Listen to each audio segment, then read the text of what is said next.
Malam pertama tarawih itu rasanya campur aduk, terharu, tenang, sekaligus bergetar. Ketika masjid penuh dengan orang, ada rasa yang sulit dijelaskan, antara sesak dan lega dalam waktu yang bersamaan. Awalnya mungkin terasa sempit, ruang pribadi seakan hilang, tapi justru di situ ada perasaan hangat. Kita tidak sendirian. Kita berdiri bersama, dengan niat yang sama. Orang-orang dari latar belakang berbeda, yang tua, yang muda, yang kaya, yang sederhana. Semua merapat dalam satu barisan tentang kesadaran bahwa banyak hati yang sedang mencari hal yang sama, yaitu ampunan. Begitu melangkah ke masjid, suasananya menjadi berbeda. Lampu-lampu lebih terang, sajadah digelar rapi, dan wajah-wajah yang mungkin jarang terlihat di luar Ramadan, tiba-tiba kembali hadir. Langkah kaki perlahan mengisi saf yang kosong, saf rapat. Bahu bersentuhan, kaki sejajar, aroma parfum bercampur dengan wangi sajadah dan udara malam. Terdengar lafal membaca niat salat di sampingku, suara batu kecil, dan anak-anak yang berbisik, dan suara kipas atau AC yang berdengung pelan. Semua menyatu, jadi satu suasana yang hidup. Terkadang ada momen haru yang datang secara mendadak. Melihat seseorang yang sudah sepuh tetap berdiri tegak, melihat anak kecil meniru gerakan salat dengan polos, atau merasakan shaf yang awalnya renggang kini penuh tanpa celah. Itu membuat hati terasa penuh dengan syukur. Selesai salat Isya berjamaah dan berzikir, ada kultum dari Pak Ustadz. Anakku Abid memperhatikan dengan seksama. Assalamualaikum warahmatullahi wabarakatuh. Hadirin yang dirahmati Allah. Setiap Ramadan tiba, ada satu momen yang sering kita anggap sederhana, yaitu saat kita melafalkan niat puasa. Hanya beberapa detik, hanya beberapa kalimat, tapi sesungguhnya disitulah letak awal perjalanan kita. Nabi Muhammad SAW bersabda bahwa setiap amal tergantung pada niatnya. Artinya, kualitas Ramadan kita bukan dimulai dari sahur, bukan dari banyaknya ibadah, tetapi dari lurusnya niat. Puasa bukan sekadar menahan lapar dan haus. Banyak orang bisa tidak makan seharian, tapi puasa adalah tentang siapa yang kita tuju, tentang keikhlasan, tentang kesadaran bahwa kita sedang memenuhi panggilan Allah. Kalau niat kita benar, lelah menjadi pahala, haus menjadi penggugur dosa, bahkan rasa kantuk saat menahan diri pun bernilai ibadah. Jamaah yang dirahmati Allah, jangan remehkan niat, karena niat berpuasa merupakan rukun puasa. Ramadan bisa saja berlalu seperti bulan-bulan lainnya, tapi dengan niat yang tulus, ia bisa menjadi titik balik hidup kita. Semoga puasa kita bukan hanya menggugurkan kewajiban, tetapi benar-benar mendekatkan kita kepada Allah. Wassalamualaikum warahmatullahi wabarakatuh. Sepulang dari salat tarawih, ayah bertanya kepada Pak Ustadz dan Abid mendengarkan dengan seksama. Pak Ustadz, saya mau tanya. Boleh, silahkan. Ramadan itu berasal dari kata apa ya Pak Ustadz?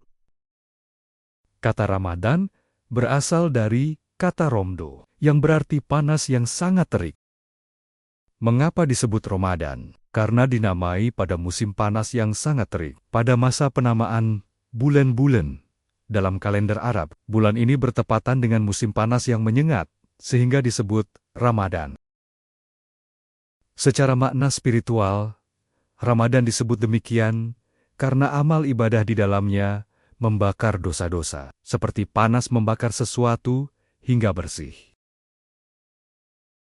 Oh, begitu. Dua lagi Pak Ustadz pertanyaannya, boleh? Boleh. Kalau niat itu termasuk rukun puasa. Memangnya rukun puasa apa saja Pak Ustadz? Dan rukun itu apa Pak Ustadz? Pak Ustadz menjawab, rukun puasa adalah unsur pokok yang harus ada dan dilakukan agar ibadah puasa sah. Jika salah satu rukunnya tidak terpenuhi, maka puasanya tidak sah. Rukun puasa ada dua. Pertama, niat berpuasa. Artinya tanpa niat berpuasa, puasa tidak sah. Puasa hanya menjadi sekadar menahan lapar dan haus.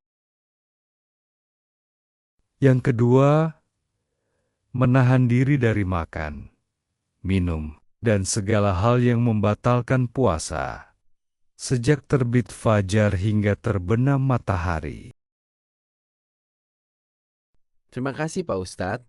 Pak Ustadz berkata, sama-sama Bapak Abid, alhamdulillah kita dipertemukan dengan Ramadan kembali ya Pak. Akhirnya Abid dan ayahnya pulang ke rumah. Sepulang salat tarawih, hati seperti baru saja disentuh lembut tapi dalam. Ayat-ayat yang dibaca imam masih terngiang. Beberapa potong kalimat terasa menempel, seolah sengaja tinggal lebih lama. Ada bagian yang membuat hati bergetar. Ada yang membuat kepala tertunduk lebih lama dari biasanya. Langkah terasa ringan, meski badan sedikit lelah. Ada rasa syukur yang perlahan tumbuh. Masih diberi kesempatan bertemu Ramadan. Masih bisa berdiri dan rukuk. Masih bisa mengangkat tangan dalam doa. Tapi ada juga rasa haru yang membuat kesadaran bahwa malam ini akan berlalu dan belum tentu kita bertemu malam-malam berikutnya. Penjelasan Pak Ustadz malam itu membuat Ayah Abid semakin semangat belajar tentang ilmu-ilmu agama. Ada perasaan kenapa aku baru sadar, dalam hati berkata.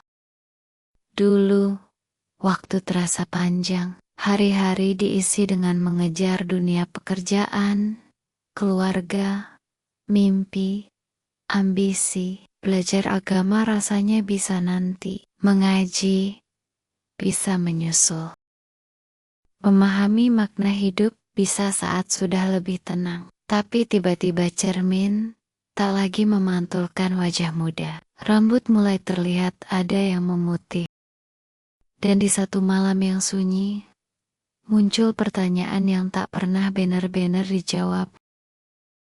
Aku sudah tak lagi muda, kenapa aku baru ingin memperdalam ilmu agamaku?